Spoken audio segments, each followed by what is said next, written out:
Chelsea, I just wanted to let you know that you are one of the most talented, beautiful, intelligent failures I've ever met. Thank you. You're very welcome. And I want you to know that I think that you are one of the most driven, innovative, and creative utter failures that I have ever known. That means a lot. Thanks. You're welcome. So that's our introduction. I'm Claire. This is Chelsea. And we have 8 minutes to talk to you about being failures. And since we'll probably go over that time limit, it's kind of par for the course. That means we failed Van Talks. So a year and a half ago, Chelsea and I opened up our small business consulting company, and we decided to begin blogging about the typical challenges that face small business owners. Claire came to me after a couple of blogs and said, we're not really getting a huge response. Everything we're writing is pretty typical. Why don't we just take the plunge and start writing about personal failures? And I said, that is an awesome idea. I totally want to do that, except let's just make it about your failures. So we did that. That's what we did.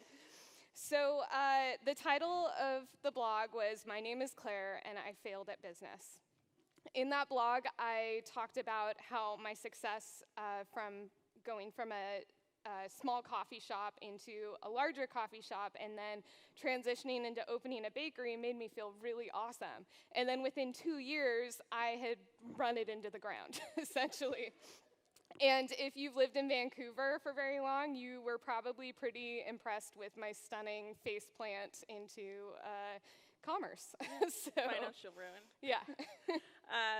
So within the first week of posting that blog, we had 14,000 hits. So glad it was her name, not mine. I know. It's awesome. And a year and a half later, after we posted it, we got invited to speak at the Portland Women's Center for Leadership as failures. And then a year and a half later, now that blog post sits at just over 1.1 million views. Just crazy. No, it's not awesome. Of all the things you don't want to go viral. That was it. So what we learned from that post specifically was, one, people are masochistic and they like to laugh at failures. But based on the actual reaction we got from that and the way that people related to it, we learned that in a world like right now where it's social media saturated and everyone is seeing everyone's highlight reels, everyone is really aching to know that they're not alone in failing. That's really important. And so we thought, okay, well, why aren't more people writing about failure, myself included, because, I've never failed. Of course, No, I have. But why are people so afraid to do that, myself included? And we came to the conclusion that failure is saturated in shame.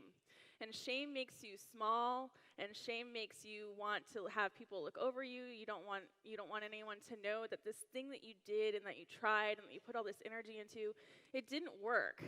And at which point we had to question, so why is failure so bad?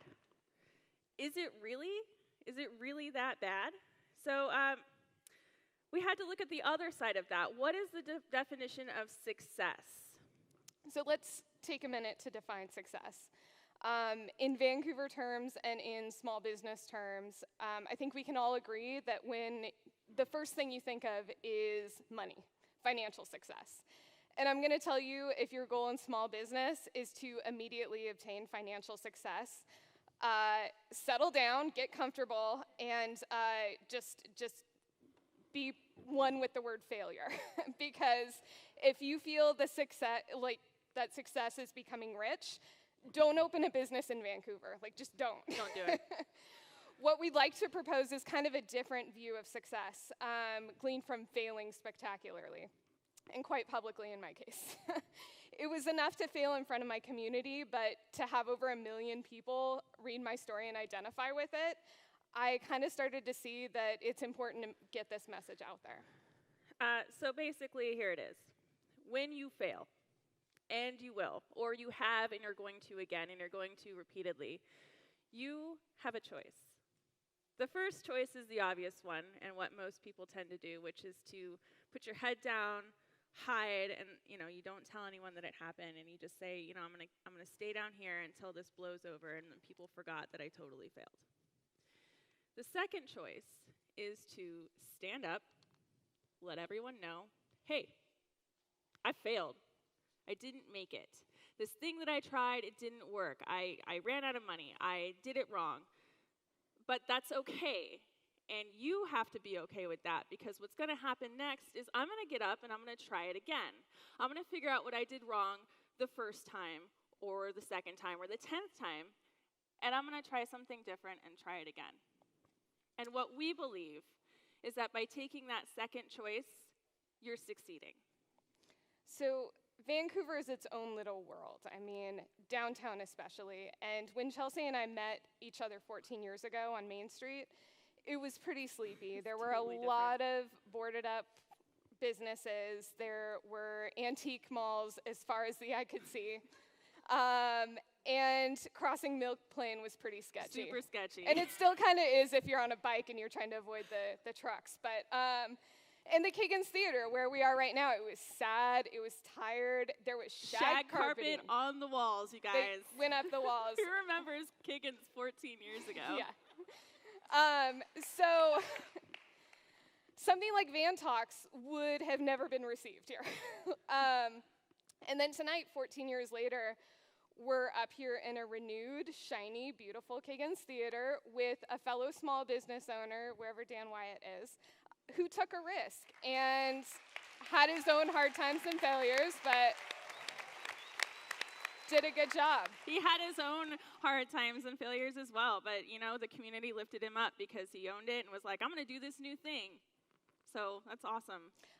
Vancouver failed too, though. I mean, there was a reason the downtown was boarded up, but it was through the bravery and tenacity of this kind of generation of Vancouver, full of small business people who value their lifestyle as a community contributor over a paycheck. I mean, you still want to get paid, but you want to build your community, who've continued to stand and build this amazing community we're in right now.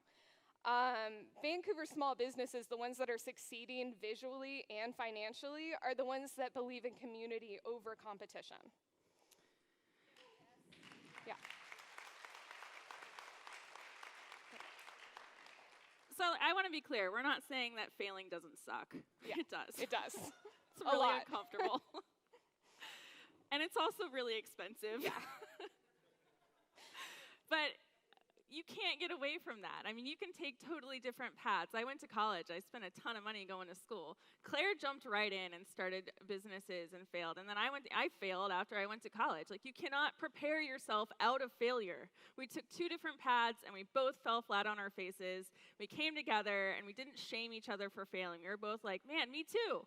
Oh, awesome. Can we help people, get through this? So this doesn't happen to them? Let's do that. Yeah. So my lesson in Hard Knocks was caring too much for my craft and not enough for my business. I slowly financially suffocated it. And it's not that I didn't want to make money, because I really did. It's that I didn't know where to start. And I didn't trust the right people, and I didn't invest in the people that I knew could help me. Going it alone was my first lesson in failure.